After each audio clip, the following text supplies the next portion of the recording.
Tonight, I'm going to make ghost cheese and fig pizza. Ambitious?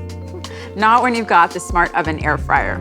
With its clever pizza function, homemade pizza will quickly become a favorite in your household. Insert the wire rack into the middle position and close the oven door.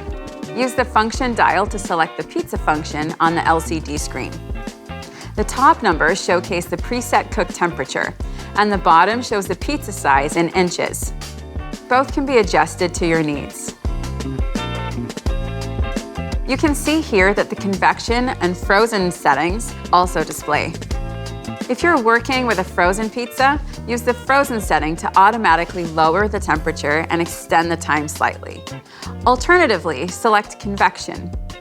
You may notice the set cooking temperature will adjust to compensate for the convection fan increasing cooking rates. That's normal. Press the Start Cancel button to activate the Smart Oven Air Fryer's pizza function. And once it's preheated, you're ready to go. May the browning of toppings begin. Would anybody like a slice?